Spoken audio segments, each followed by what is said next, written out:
Okay, welcome everybody. We are here on our Wednesday night.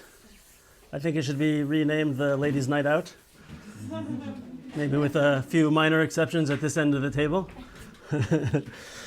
We have some of our male attendees. One is in Eretz Yisrael and one is with his kids, but we look forward to having them all back at some point.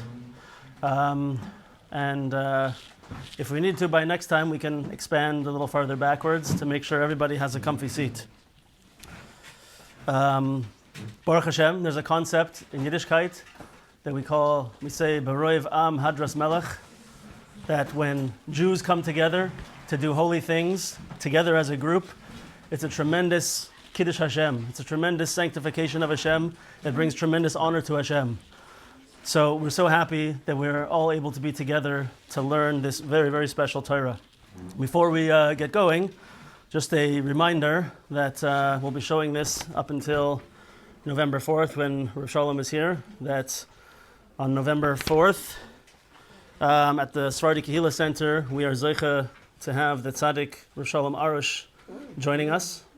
And I'll be helping him to translate. And he'll be giving a shir in the Kehila Center, and there'll be opportunities for people to meet with him one-on-one if they desire. I recommend that everyone do whatever they can to spend time together with such a tzaddik.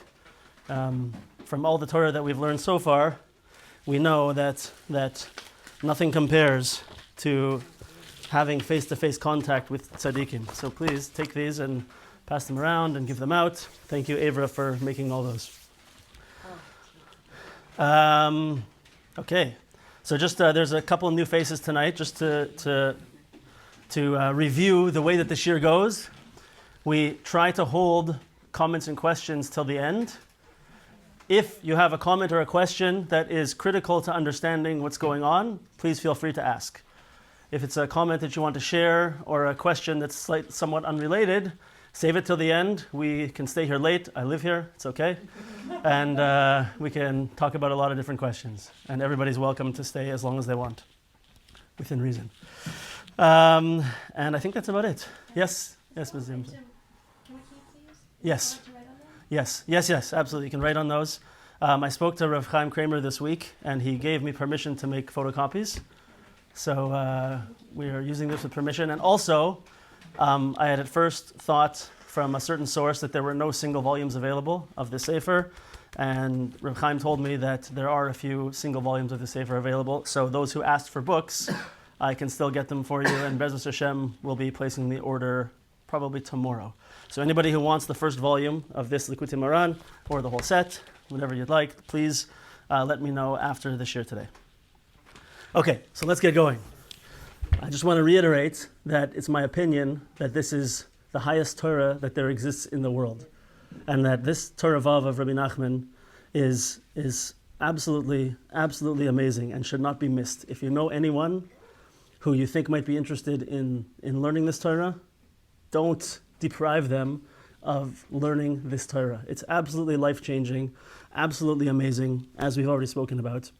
And we should really get this Torah to anyone who we possibly can. So feel free to invite anyone, feel free to share the link to the video, and make sure people get to hear it.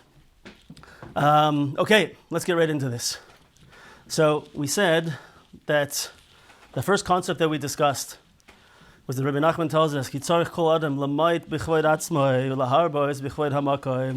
that a person must increase the honor of Hashem and also decrease his own honor. Meaning what? It can't go both ways. If I'm giving honor to myself, if I'm building myself up and building my own ego up, if I'm giving to myself in this way, I can't honor Hashem. It's either or. So in order to give kavod to Hashem, which as we said is one of the purposes of creation, Pasuk says, Kol hanivra bishmi ulechavoidi barasiv. Everything that I created was for my honor, says Hashem. Right? That's a Pasuk in Yeshaya. So we know this is one of the most important things that we have to do is to honor Hashem. And we do that by diminishing the honor of us. And we spoke about how we can do this. It doesn't mean that I turn myself into a doormat. It doesn't mean that I'm a nothing. It means that I acknowledge that everything that I have and everything that I'm able to do is because the Ribono Shalom gives me this ability. The Ribono Shalom gives me every talent that I have. The Ribono Shalom gives me every breath that I have. He gives me all the friends that I have. He allows us to come together. He puts us together to be able to learn together and inspire each other, right? Everything that we have, we only have to thank Hashem for. The honor of Hashem. And we said that there's two levels of honor. There's an honor called Kavod Malachim, and there's an honor called Kavod Elokim. Kavod Malachim is a lower level honor, and that's the honor that a person goes after. When a person goes after honor and tries to build themselves up, tries to take honor onto themselves, it's called Kavod Malachim. It means it's a this world honor, and this honor, the pasuk told us, is Chakar Davar. Is something that is investigated. It doesn't seem, people are always looking to see, why is this person getting so much honor? It doesn't fit, something's wrong, and people investigate after it and look to see what's going on here, it's not right. Mashen Kain, by this honor called Kavod Elokim, godly honor. When we give honor to Hashem, we experience godly honor. And that is the type of honor, the type of kavod that is haster davar. It's a hidden thing. It's not something to look into. It's not something that seems false. It's a proper honor that is based on being a channel of Elokus in the world, of leaving yourself aside and allowing godliness to come through you, in a certain sense. Okay? So, we then said that the only way that you can get this type of honor is through Teshuvah.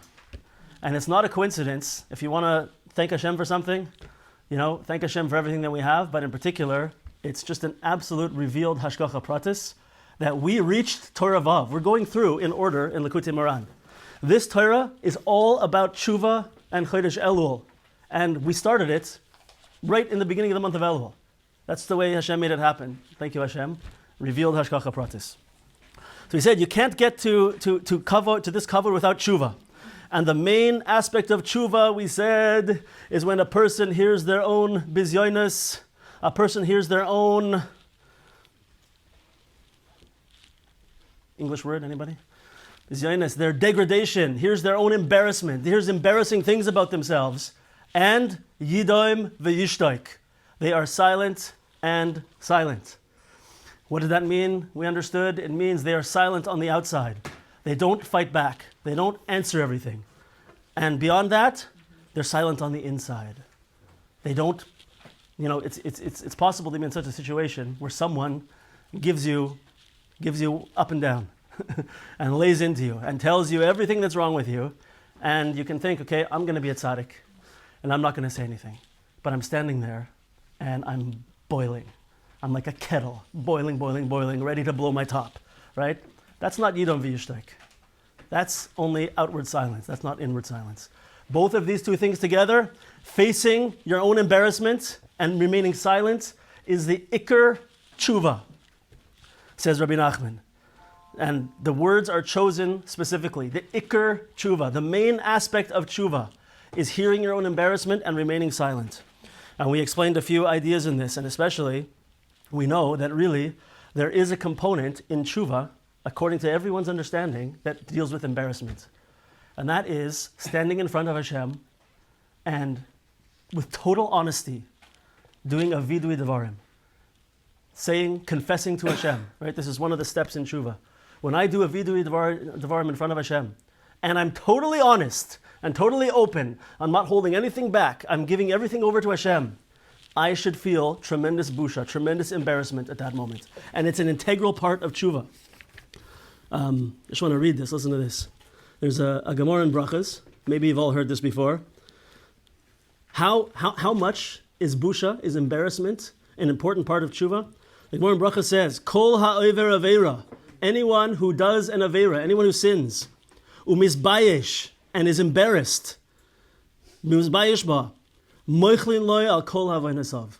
This person is forgiven on all their sins. If a person feels busha, feels embarrassment to Hashem from the aveiros that they did, their sins are forgiven. Right? It's an integral part.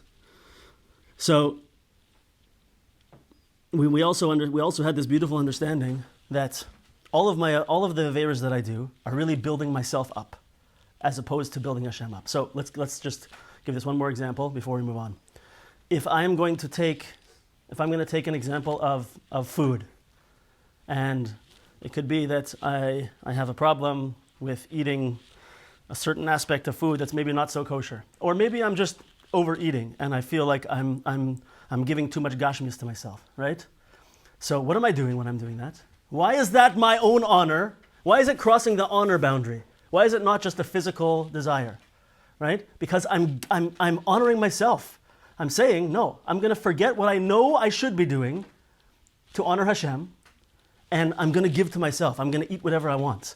That's building my own self up as opposed to building Hashem up.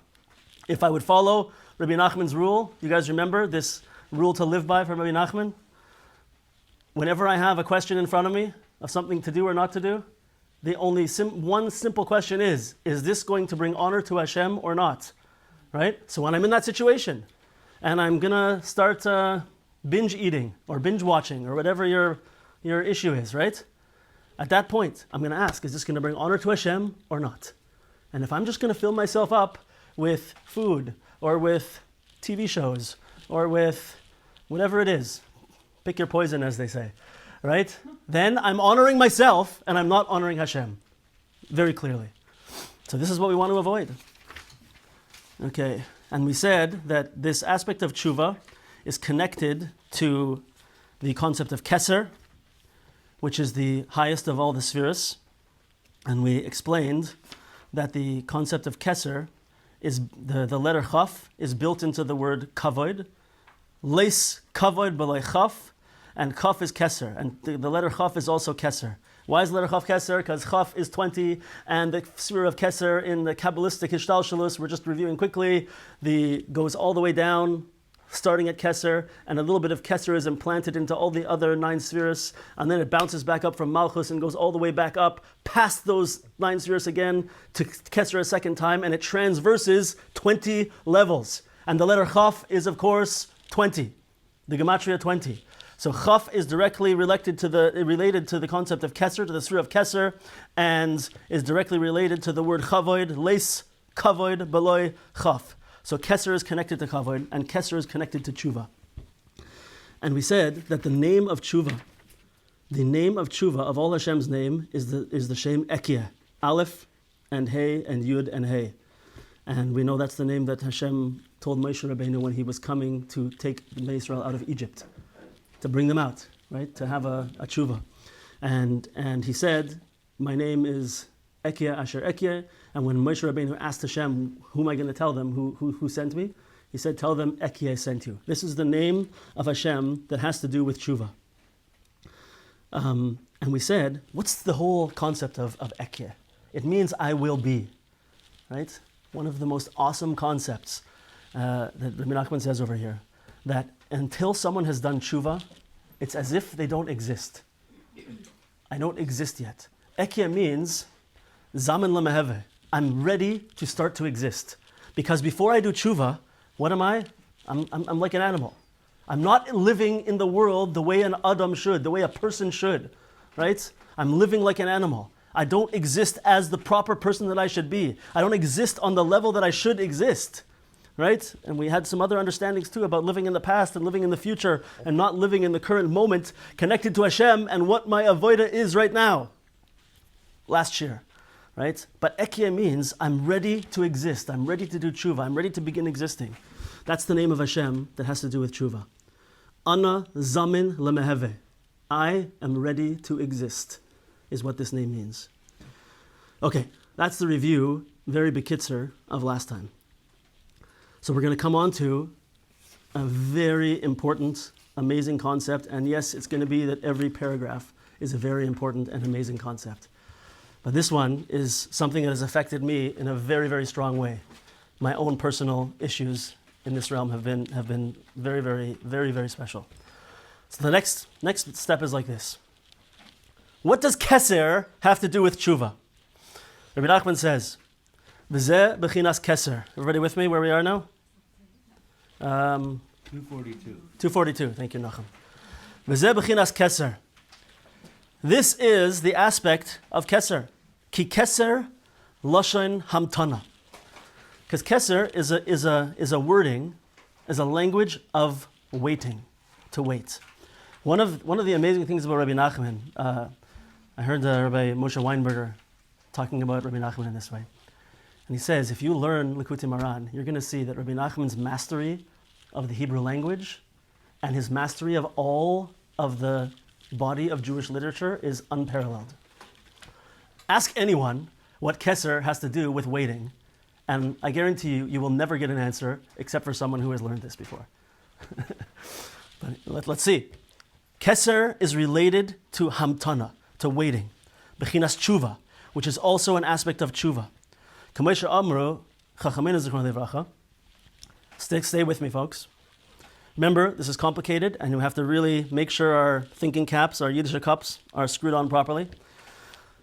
Kamesha Amru Chachamenu Zichron Livracha. Like Chazal say in the Gemara in Yuma, Haba l'taher Messiah loy. Someone who comes to purify themselves, Messiah loy.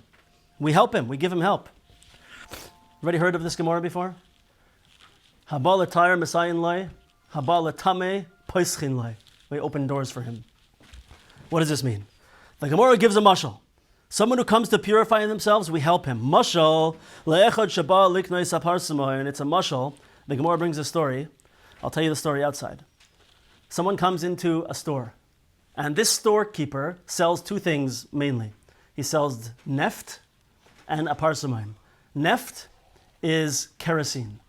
It's a very stinky, super smelly type of fuel for lighting lamps and whatnot, or heating things with. Smells terrible, right? And a parsamoim is balsam oil. It's a beautiful fragrance. It's a beautiful smell, like a perfume type of smell.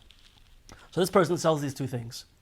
Someone comes in and wants to buy neft, wants to buy kerosene. So what does the owner tell him? He says, okay, here's your cup. You go and deal with it. Bring it back to me. Show me how much you have, and then you'll pay it. Then you'll pay me. But I don't want to touch it, right? Because I don't want to get all stinky. I got to go back to my family, and I don't want to be on the couch tonight, right? So, but you come to buy a parsamoim, to buy the balsam oil, the beautiful smelling balsam oil. What does the shop owner do? He says, just wait a second. I'm going to come and I'm going to measure it out together with you. So as we're both measuring it out together, right, we're both going to get this beautiful smell on us. And we're both going to be able to appreciate the incredible smell of this balsam oil, right? That's what the shopkeeper says. The shopkeeper says, Hamtein, wait over here a minute. Just wait a minute. Here, I'm going to come and help you, and we're going to do it together. That's the story in the Gemara. Welcome. Yeah. That's the story that the Gemara says. So the Gemara is giving this as an example of someone coming to do Teshuvah. How does this relate to someone coming to do Teshuvah? So Rabbi Nachman says, we'll finish off this sentence and then we'll explain it. Ze bechinas keser. This is the aspect of keser, the sphere of keser. Kamosha Kasuv, like the pasuk says, here it is in Iyov, Katar li ze'er va'achaveka. Wait for me a minute, and I will. I'm not sure how he translates it, but usually it's translated, and I will show it to you. I will tell you. I will tell you. I will show it to you. Katar, the same exact letters as keser, means wait. Wait for me a little bit, and I'll show you. Katar, keser means wait. Waiting, keser, and teshuvah are all one thing. How is this story of the shopkeeper selling the balsam oil, the parsamoim, connected to keser and to teshuvah and to waiting? How does it all come together? So there's a lot to talk about here. And we're going to talk about it on basically two levels. The first level is something that I think we can all experience, and we all have experienced. So, let's say you have someone who's, let's talk about a Baal Teshuvah in the current terminology, meaning someone who didn't grow up in a frum family and became religious, right? So many people here have had that experience and many not. So there's a possibility that someone can start doing teshuvah, and they might think, I'm so far behind, right? Let's say I'm 22 years old, I'm 30 years old, I'm 40 years old, however this person is. I missed 20 years, formative years. I didn't get to learn in Cheder. I didn't get to learn in yeshiva. I don't know Gemara. I don't know this. I don't know that. I don't know halach. I don't know anything. I better really, really get moving. And I better jump steps and go very, very, very fast, right? Because I got a lot to catch up to, right? Everybody can imagine this? So it happens to be that most kiruv professionals, as they like to be called, would advise you against that. And they would tell you, don't do that. Take baby steps. Take on something. Start with going to a Shabbos Suda. Grow a little bit. Get comfortable in that area. Grow a little bit more. Lay some groundwork, lay some foundations, and grow a little bit more. Why are they saying this? Why are they kiruv experts? Because they've seen this happen, and they've seen that someone who plows ahead too fast and too far is going to go up, up, up, up, up, and then they're going to realize that there's no foundation, and their whole binyan, their whole building is going to crumble. Right? It happens, unfortunately. So sometimes we don't realize that we don't know everything. And we don't realize that we don't have all the answers. And we plow ahead too fast. Right? And we don't know any better. So in this we can see the wisdom in this concept of waiting. Hamtein. Keep this word in your mind. Remember this word in Hebrew. It's going to serve us all very, very well. Hamtein, wait. Yeah? And think, there's many, many examples. I'm sure you have examples in your own life, and I do as well. I like to think about this in the following way. Everyone knows what Ratzon Hashem means, right? The desire of Hashem, the will of Hashem. So Hashem's running the world, and Hashem's making things happen. Hashem, whatever is Ratzon Hashem, is going to happen. It doesn't matter what I do, right? Ratzon Hashem is going to happen. So I like to think of this, and I say it in these words, and you'll hear why. I like to say that it's important to try and ride the wave of Ratzon Hashem. What does that mean? It means you can't be too far ahead of Ratzon Hashem, and you can't be too far behind of Ratzon Hashem. You have to try and put yourself into what Hashem wants. And that sometimes means that you have to hold back and you have to wait for things to happen. When, for example, if you're building a shul, like we have over here, right? So, some people might be tempted to go out and fundraise and build a big building right away and go crazy, and then there's no one to come in, and the building feels empty, and then people don't like it, and it's not nice, right? As opposed to gathering a bunch of amazing people together in a basement like we have here, and making a shul and a kehila and a davening of incredible people, and power, and connection, and happiness, and togetherness, and it gets growing, and it gets building, and people feel good about it, and they feel like, wow, now it's too small. We need to move on. We need to grow, right? And maybe after waiting a few years, it's time to grow. It's time to move a little bit. But if you would have made that move in the beginning, everything would have fallen apart. Sometimes we don't know. What is Ratzon Hashem? Am I moving too far ahead? Am I holding too far back? The other aspect is a pretty interesting concept. Hamtein. There's a concept also of being doichek es hazman. Now, literal translation of this, I don't know if there's a good English idiom for it, but the literal translation is, I'm pushing time. I'm pushing forward in time. I'm pushing too far ahead, right? So, it can be like this. Reb Nosson, in Hilchas Shchita, brings this down and says that when a person is doing teshuvah, even when a person is doing teshuvah, they mustn't try to push too far ahead in the teshuvah they're doing. Are you crazy, Rabbi? Don't try and push ahead in teshuvah? Let me explain. So, Hashem put us here to accomplish things. When we find ourselves in difficult situations, when we find ourselves in painful situations, and life is hard, and I feel like I can't move out of the place that I'm in, and I'm trying to do teshuvah, I'm trying to get closer to Hashem, but I seem to be stuck in a difficult situation. It can be years, right? I'm stuck here, and maybe it's taking me years to get a job. It's taking me years to get married. It's taking me years to have children. It's taking me years to find the right path for my children. All of these things can happen and can make a person start to feel very terrible about their situation. And a person wants to push out and wants to say, okay, Hashem, I'm gonna like start learning 12 hours a day, and I'm gonna push myself out of this situation. And Hashem says, not happening. And He doesn't allow you to do that. And He doesn't allow you to be in that situation, and you still don't get out. What is happening? Why do I need to be in this situation? Why am I stuck in this difficulty? Right? So there's two possibilities. I mean, there's probably infinite possibilities, but there's two main ideas why a person can be stuck in a painful, difficult situation. The first part is the concept of building vessels, building kelim, building the ability to receive from Hashem. So why did Hashem put us here? Did He put us here to just be, in a pastoral country scene and not have to work and everything just comes to me? That's not what this world is about, right? This world is about working and about growing and about building myself up. My rest is in Olam Haba. My rest is not in this world. So I have a job here, and my job is to work to get close to Hashem, is to fight through difficulties and to build my emunah and build my connection. And if I am left to be comfortable, if I am left for things to be easy, I'm not getting broken down. I'm not becoming batal to Hashem. I would be just building my own ego up. When I get broken down, when I face difficulty, I have to work, and it's painful, and I'm crying, and I'm shedding tears, and I'm asking Hashem, help me.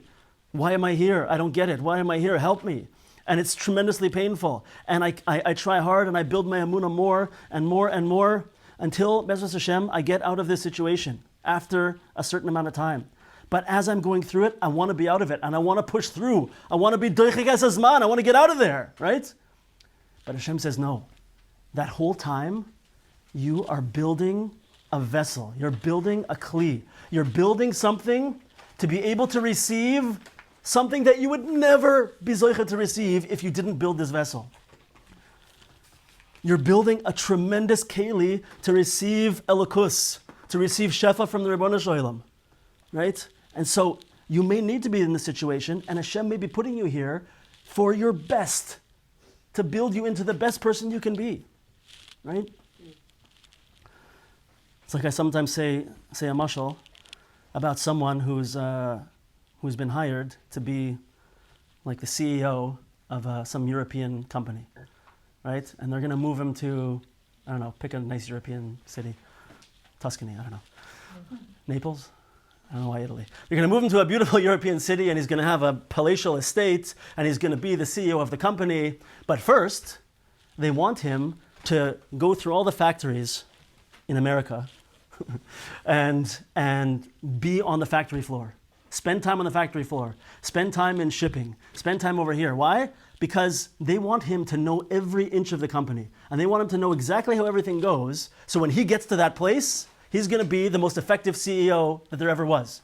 So he has to sit on the factory floor, and there's oil and dirt, and it stinks. But he's there. How does he feel while he's there? He's like, gewaldig. This is how it happens. This is how it's supposed to be. I understand how everything goes, and he has a great attitude because he knows what's happening. Meanwhile, the guy beside him in the factory, who is in the exact same situation, just about can't handle it. He can't take it anymore. He wants to quit already. Why? Because he doesn't have that same vision that this person has. But this person realizes that through this, he's being built up. He's becoming that person who's going to be the best CEO that this company could ever possibly have, because he knows every corner of the company, right? So he sees what's going to be in the future. This is, in a sense, what our life can be about, and especially when we're experiencing difficulty. Hashem is saying, I'm giving you this gift. I'm giving you the opportunity to dig deep and to really go into the depth of your soul and build a vessel for godliness to come in. That's one aspect of why sometimes we have to wait in these difficult situations. The other aspect, which is equally awesome and a little bit more in the Kabbalistic realm, I'm sure everybody has heard of this concept of nitzotzos de kedusha. So we know that there are these sparks of kedusha that are hidden throughout space and time, right? They come originally from the Shviras HaKelim, from the Chet of Adam HaRishon, sparks of kedusha everywhere. And one of our jobs, according to the Zohar, is to take these sparks of kedusha and elevate them back to the place they should be. Raise them up from the depths of dirt, of the klippas, to kedusha. So how do we do that? It's very simple, theoretically.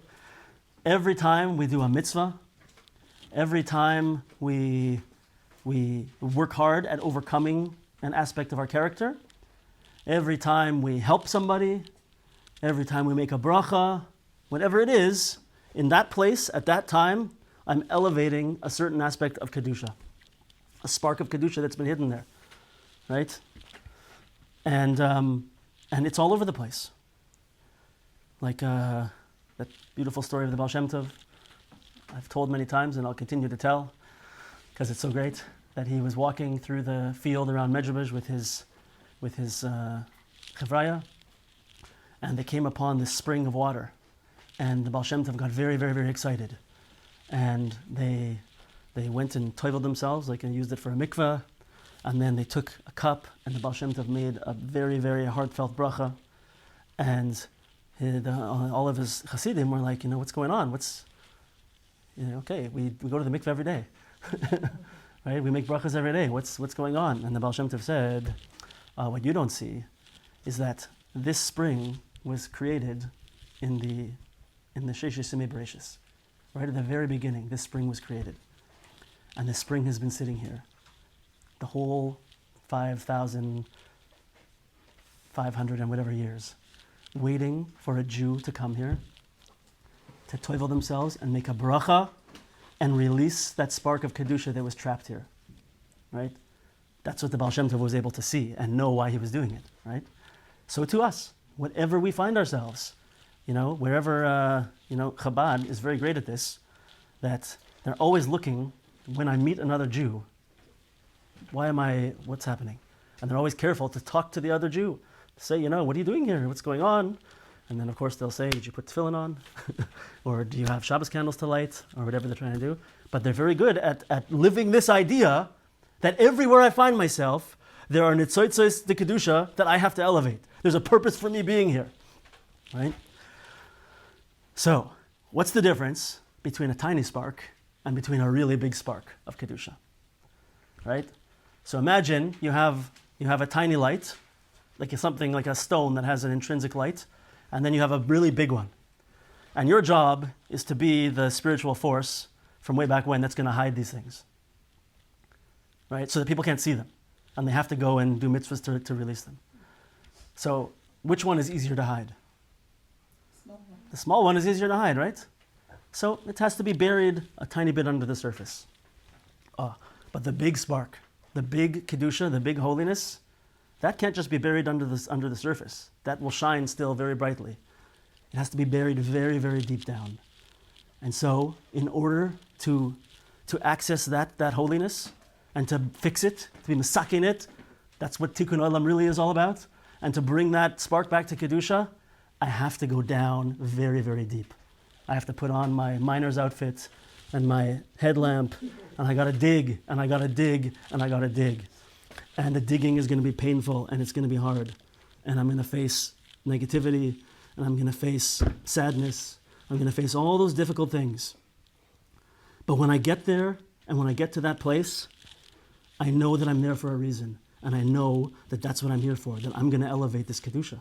I'm going to fix the world. I'm going to fix the world like Hashem wants me to. That's one of the answers that the Zohar gives for why we had to go into Mitzrayim. Right? Mitzrayim was called Ervas Haaretz, the Makor Hatuma. It's called the source of all impurity in the entire world. We had to go there, Hashem? Why did it have to be there, of all places? Right? Hashem just said to Avram Avinu that your children are going to be strangers in a strange land. You had to pick the worst place in the whole world? Can't you just, put us to, Jordan maybe, right? A little challenge, but the worst place in the whole world, the source of all tumah, the source of all impurity, right? So it's exactly why we had to go there. Because that's the place, the most tumadik place in the whole world, was the place of the creation of the Jewish nation, because that was the ultimate place of redeeming sparks of Kedusha. It's so dirty and so tumadik and so terrible that we had to go so deep down. We had to be enslaved, and then the slavery had to get harder and harder, and they're building walls out of our babies, and they're killing our babies, and they're enslaving and whipping and killing, and it's terrible, and we're going lower and lower down on the Tumah scale till we're on the 49th level of Tumah. One more and we're gone, it's over. All the way to the bottom is where we went. Why? Because we had Kedusha that only we could get out there. And that moment of raising up that Kedusha and coming out of Mitzrayim, that is the place of the creation of the Jewish people. That's where it had to happen. And that's why when Hashem sent Moshe there, he gave him this name of Ekyeh, the name of Teshuvah. Because that's how it all works. That's how our lives work. Okay, back to Hamtein.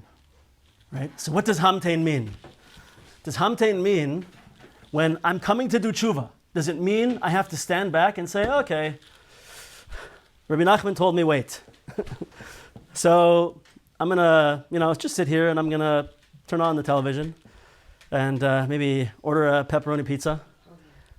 Wait. What? He told me to wait. Right? I'm not trying to be a tzaddik. He told me to wait. That's not what it means. What it means is that as I am working to do Teshuvah, and as I'm struggling through this difficult situation that I'm in, and as I'm putting my blood and my sweat and my tears, quite literally, into the situation that I'm in, I shouldn't, chas v'shalom, feel like I'm not supposed to be here. Like I shouldn't be where I am right now. I should feel like it's Ratzon Hashem where I am right now. I'm right in the middle of this wave of Ratzon Hashem. And it's hard, and it's painful. But I know Hashem wants me to be here. And I know that I'm supposed to be here for a reason. And by the way, so important, if you're a person that finds yourself facing very serious situations, real difficulty, right? And you see other people are not going through the same problems that you're going through, you know that Hashem obviously sees you as a tremendously powerful, holy person. That's why you're getting this challenge. You're getting this test. Because you're the person that can go down there. You're the person who has the ability to go so deep down and pull out all this Kedusha, right? So Rabbi Nachman's Hamtein is telling us to realize there's work for me to do here, right? In this situation that I'm in right now, there's work for me to do. There's sparks for me to elevate. There's building of vessels in myself. I'm becoming stronger. I'm working on myself. I'm becoming a stronger person. I'm connecting to Hashem deeper and deeper and deeper. I like to tell people sometimes, that everyone faces difficulties in their lives, and I went through a certain difficulty. My wife and I went through a certain difficulty many years ago, and after we got married, we didn't have children for 6 years after we were married, and very, very painful, very difficult. I won't get into the details, and great story for some time, a lot of amazing stuff. But I know for sure, without a doubt, that at the end of that time, I was broken down so much and changed so much and so much closer to Hashem that I never would have dreamed of getting to if I hadn't have gone through that difficulty. And anyone who's gone through challenges and difficulty and come out the other end, right, has the same experience. This is Hamtein. I'm supposed to be here. I have work to do here. I'm going to do my work, and I'm going to be just always thinking of Ratzon Hashem, thinking of the honor of Hashem, and do my best, and Hashem's going to take me out when my time is right.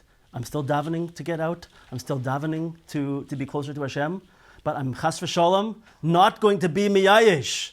I'm not going to give up. I'm not going to despair about my situation. Everybody here? That is the powerful, powerful notion of Hamtein, of waiting. And that's Keser. That's the top of the top. is being able to display this power and to display this resilience.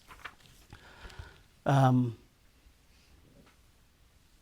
that's katar li za'ir v'achavecha. Wait for me a little bit, and I will show you. So Hashem tells us, the Gemara tells us, what is with this mashal? So beautiful. What is with this mashal?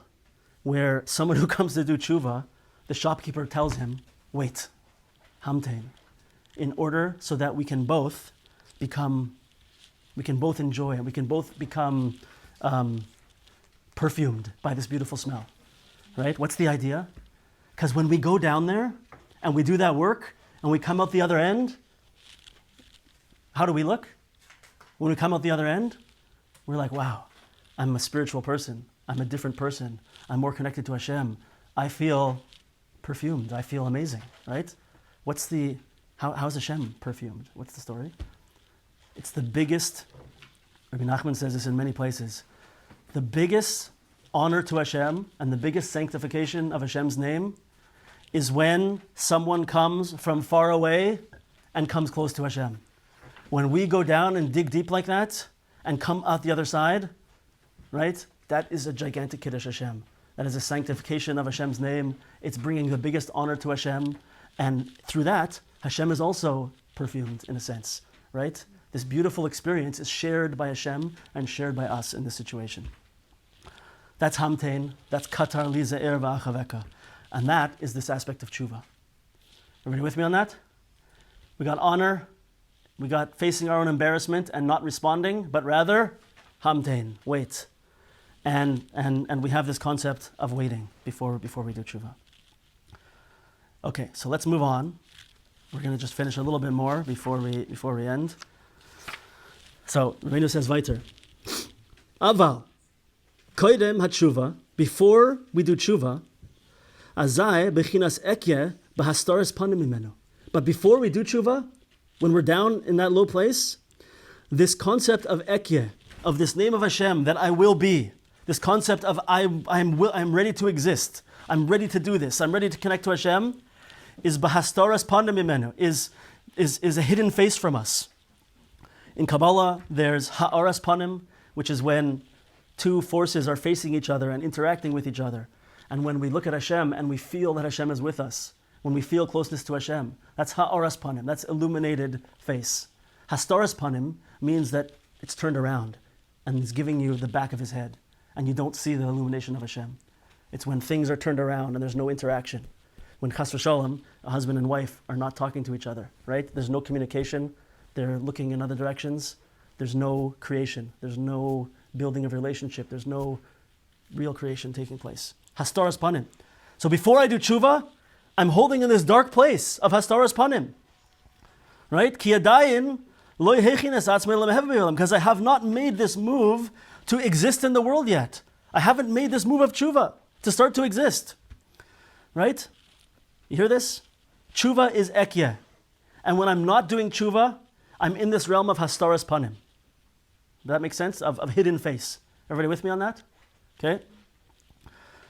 V'hastaras panei ekye gematria dam. And the hidden face of ekye, this name of Hashem, is the gematria dam. Is the gematria of blood. Okay. This requires some Kabbalistic explanation. Look at the word ekye. I think it's written here actually. Is there a little brackety thing here? Yeah, it's on. Yeah. It's right. You have Perish there somewhere? Does it say Perish in little words? Here it is on 244, the first paragraph. I'm looking for the Hebrew Perish. Is it there? Okay. Anyway, I'll explain it. So it says like this. There's everyone knows there's many different types of gematria, right? There's the regular gematria where each letter has a number value. There's mispar katan, where you take the gematria of something and you add all those two together, all those letters together, and whatever they come to is, you always keep adding them till you get one digit, right? Mispar katan. There's atbash, where you switch the aleph with the taf, and the beis with the shin. So in other words, you take the first letter of the aleph base and you switch it with the taf. There's all these different kinds of gematrias. One of these kinds of gematria that probably most people have never heard of is this gematria that Rabbeinu calls hastaras panim, which means turning of the face. turning around. So how does it work? You take the name Ekye. This is brought down in the Arizal, by the way. Rabbi Nachman didn't make it up. You take the word Ekye, Aleph and Hey and Yud and Hey. So you start, Aleph. Then you go, you Hastaras Panim, you turn around and go back to the beginning. Then you go Aleph Hey. Turn around, go back to the beginning. Aleph Hey Yud. Turn around, go back to the beginning. Aleph Hey and Yud and Hey. And that's at every point you're giving your back. You're turning around and giving your back to the other side, right? And going back to the beginning. That type of gematria is called ha'aras panim or hastaras panim, or turning of the face or hiding of the face, right? So if you take this word, ekye, and you do this gematria to it, so it comes out aleph, aleph and hey, aleph and hey yud, aleph and hey and yud and hey. The gematria of those letters is 44, which is the exact same gematria as the word dam, blood. So what does that have to do with anything? Hainu, shvichas damim ubizyonos. That is referring to spilling of blood and embarrassment. Everybody knows, everybody's heard that why is it so terrible to embarrass somebody? Because if you embarrass somebody in public, it's as if you killed them. It's as if you spilled their blood, right? So murder, spilling of blood, and embarrassment, embarrassing someone, are connected to dam, to blood. And we said that this aspect of bizyonos, of hearing your own bizayon and not reacting and being silent, is teshuvah.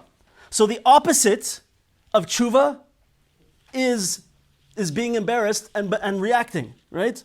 So he says, so living in that realm of not doing teshuvah and being a person who's doing averas and who's not bringing honor to Hashem, that goes on this pasuk al shem uvoizai yekalu. Those who embarrass me, says Hashem, I will embarrass them. So this person who's embarrassing Hashem all the time, who's a Jew, who's going around and behaving in a nasty way, and making a chilul Hashem everywhere this person goes, right? And not caring about people in difficult situations, and not eating kosher food, whatever they're doing, that person is embarrassing Hashem. And that person is going to be embarrassed. Ki adayin. So why is this person connected to the concept of blood? Lubavitchers in the room are going to love this. Ki adayin hadam shebechol hasmoli shebelev. Because he still has this blood in the left part of his heart. The left ventricle, I guess, of his heart. Shesham mador hayetzahara. That is the place where is the realm of the Yetzirah. The Yetzirah within a person, according to Kabbalah, lives in the left ventricle of his heart. That's the place where it is. The Yetzirah is that dam, is that blood. Kamosha Kosov, like the pasuk says in Koheles, Velev Chisiel Lismoilai, the heart of a fool is on his left. Adayin hu betoikef ve'oiz, that blood in the left ventricle, which is the dwelling place of the Yetzirah, is still powerful and strong and brazen. Ubishvil zeh ba'in alav bizyonis shvichas damim, and because of this, many embarrassments and shvichas damim, blood spilling, is going to come to this person. Ki zeh bechinas hastaras v'hachzaras panei ekye gematria dam. Because like this, if I'm doing teshuvah, and if I'm taking myself out of that realm, and I'm bringing honor to Hashem, and taking the honor away from me, then I'm living ekye, I'm living that name. But if I'm not doing that, I'm in hastaras panim ekye. I'm the opposite of ekye. I'm the gematria of the face turning away and turning back. I am dam. I'm living in dam. Why? Because dam is my Yetzirah. Right? Dam is my place of my Yetzirah. I'm just following my Yetzirah. Right? I'm a person who's living by the dam in the left ventricle of my heart. I'm a person of blood. And so I need all these bizyonis to happen to me to be able to break me out of here. We're almost running out of time here. V'tikun lazeh. So what's the fixing for this? How do we fix this problem of dam? Right? Is everybody following me? Yeah? How do I fix this problem of dam? How do I get out of living with my life force coming from this Yetzirah blood? How do I do it? V'tikun lazeh sheyahafoich dam ledoim. The fix for this is I take the word dam, which is blood, and I turn it into doim, which means silence. I take that Yetzer Hara that I have going on, that's causing me to face all these embarrassments, right? And instead of fighting, instead of yelling, and instead of causing a, imagine this person who's going around, we may know people like this, who's going around, person's gone off the derech, let's say, and they're going around, they're doing all these things. And they get into a lot of confrontations now because they're not living the life that they used to live, right? And people are confronting them, and they're being faced with all the actions that they're doing. What do? When someone says, "But you're not keeping Shabbos, I saw you," what does the person do?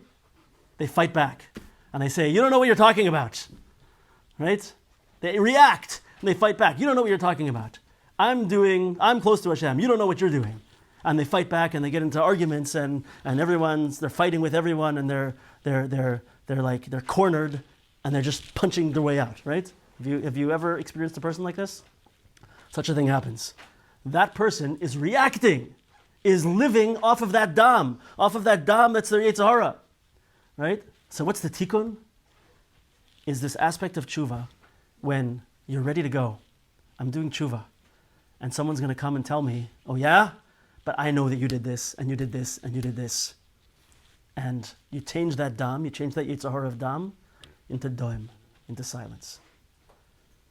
I experienced that, and I through living in this way, through not reacting in this way, silence on the outside, silence on the inside, I'm saying, I'm not worried about my honor now. I'm only worried about the honor of Hashem. I made enough mistakes. I did enough things I shouldn't have done. I'm doing Teshuvah now. I'm ready to exist. I'm ready to become a person now. So, I'm just going to listen to what this person has to say to me, and I'm not going to react. I'm leaving my Yetzer Hara aside. I'm changing my dam into doim. I'm changing Yetzer Hara into silence. So what happens when this happens? They're going to hear their own degradation and not answer back. And he's not going to worry about his own honor, the defaming of himself. And when he's Mekayim this inyan, remember these words, of doim Hashem, of being silent for Hashem. Az HaKadosh Baruch Hu mapil loy chalalim chalalim. Then Hashem makes chalalim for him. What are chalalim? Corpses. Carcasses. What does that mean? How does this happen? Kamoy shekosov, like the pasuk says, doim laHashem v'tischol aloi. Someone who is doim laHashem, someone who is silent for Hashem, Hashem's going to make chalalim for him. V'tischol aloi. He's going to make, like he says, hu yapil lecha chalalim. He's going to make for you chalalim. He's going to make corpses for you. On this, by the way, the Gemara says, on this, Rashi himself says, right? Rashi. You don't have to get into Kabbalah or Rabbi Nachman. Rashi says that someone who's living in this realm of Teshuvah, who's become a tzaddik like this, that his Yetzer Hara that's in the left ventricle of his heart becomes a corpse, becomes a chalal. That's what this pasuk is saying. It says Rashi, right? Says the Balatanya, the Alter Rebbe of Lubavitch in Tanya, says this very clearly. Says Rabbi Nachman here, when someone vanquishes, shechts their Yetzer Hara, that thing in their heart becomes a chalal, becomes a corpse. It's no longer there. Hainu, libi chalal bekirbi. On this pasuk is where Rashi says it. My heart inside me is a corpse. Hainu, through this that I got rid of the blood in my left ventricle. I limited the blood in my left ventricle. The Yetzer Hara. This is the slaughtering of the Yetzer Hara. And through this I merit the godly honor. Like the pasuk says over there in Tehillim, Zeveach Toida, someone who makes this sacrifice, who slaughters this sacrifice of thanksgiving, Yichabdanani, I will honor him. V'darshu Chachamenu Zal, and the rabbis say in the Gemara on that pasuk that it's referring to the shechting of the Yetzer Hara. So, absolutely unbelievable. Rabbeinu Nachman just showed us how this concept of the dam that's in the chalal smoili of our heart, which is the source of our Yetzer Hara, when we turn it into silence, the pasuk tells us, Doim Lashem, someone who's silent for Hashem, I make corpses for him. And we know that the pasuk says, "V'libi chalo b'kirbi," says David HaMelech, that my heart became a corpse inside me. And we know that all the tzaddikim tell us that that means that he shechted his Yetzer Hara. And the Gemara tells us that Zavech Toida Yechabdane, that someone who makes the sacrifice, the Chachamim tell us in the Gemara Sanhedrin that that's referring to shechting my Yetzer Hara. That is someone who receives honor, who receives my honor, says Hashem.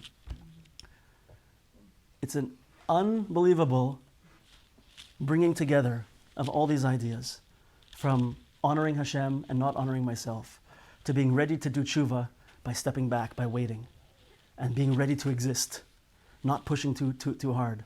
When I'm ready to do teshuvah and I hear my own embarrassment, I don't respond. I'm silent. I'm doim l'Hashem. And that doim l'Hashem, that being silent for Hashem and not worrying about my own honor, rather worrying about the honor of Hashem, is what's wiping out my Yetzer Hara, and is what's giving me, not that I'm interested in it at this point, but it's giving Hashem honor and it's giving me honor. It's giving Hashem the beautiful perfume, it's giving me the beautiful perfume, right? And through this, from the beginning, the main thing that's happening is I'm putting all the honor to Hashem and not worrying about the honor of myself. So the main themes that we need to remember for next time are this aspect of honoring Hashem, not honoring ourselves. The aspect of when I come to do teshuvah, of saying Hamtein, of realizing that I'm in the right place and Hashem is putting me here for a reason and I have to work through it with emunah and knowing that I'm just trying to stay on the wave of Ratzon Hashem and getting through this situation and coming closer to Hashem and being silent, and through this action slowly getting rid of the Yetzer Hara that is represented by dam, by turning it into doim, silence. And we'll stop there. Next week, we're going to move on to another amazing concept of teshuvah al teshuvah. How does a tzaddik who's totally fixed himself, who doesn't do any averas, does he have to do teshuvah? The answer is yes. And next week, we're going to see how teshuvah is an ongoing life process for even the greatest tzaddik, and how it works. Shkoyach. Any questions? Questions? Uh-oh. Yeah. When you're saying that we have to be silent in the face of our embarrassment and degradation, Yeah.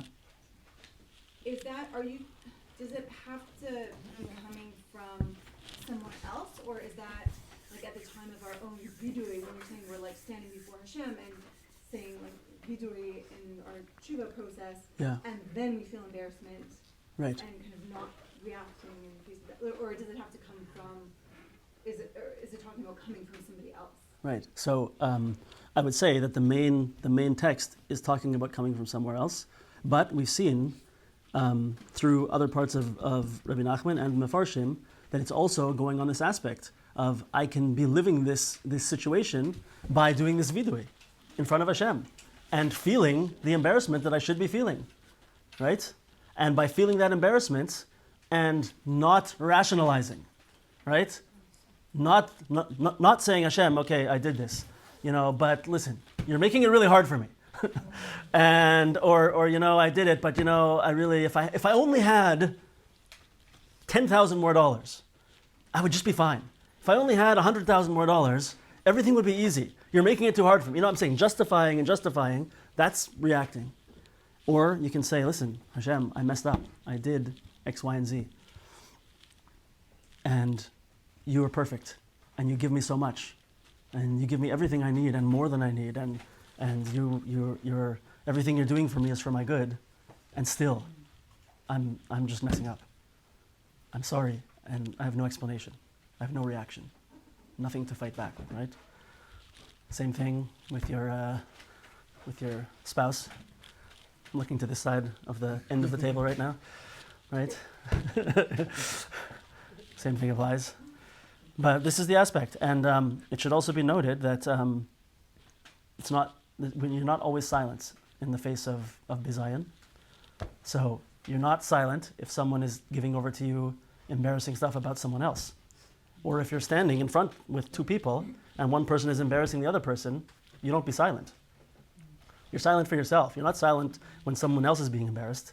There, you're stopping shvichas damim, right? And you're not silent also if someone is degrading Hashem. They can say things about you, and you can do this holy work of being silent and not reacting, right? By the way, there's tremendous tzaddikim in the world that do this in a very interesting way. But if someone's giving embarrassment to Hashem, stand up. That you fight for. If someone is embarrassing someone else in front of you, stand up and stop that shvichas damim. Stop the murder, right? Absolutely. Any other questions? Yeah. I'm just a little confused about Teshuvah because what you're referring to in Teshuvah was the high level of Teshuvah. It's like understanding why I'm getting all these, why Hashem put me in this place, and returning to Him and cleaving to Him. Yeah. But then you were speaking about Teshuvah of someone who's really like gone down Yeah. and has gone up to derech. So how do you reconcile it? So if someone's going through hardships, Yeah. you're saying that the Teshuvah should be on the high level Teshuvah, trying to cleave to Hashem to understand that Hashem's giving them problems. Right. But how would you know, maybe some people would think, I'm in this place because I need to do Teshuvah. Right. So, which can lead to atzvos. But Right. so when do you know what Teshuvah to use? Right. So this is important. This is a very important point. So there's a very serious distinction over here. The person who is going through difficulty and who is saying, maybe I need to do tshuva here, is doing the tshuva, right? That person who is struggling, and this is the whole idea over here, is that when I'm in that place, my tshuva is taking a long time.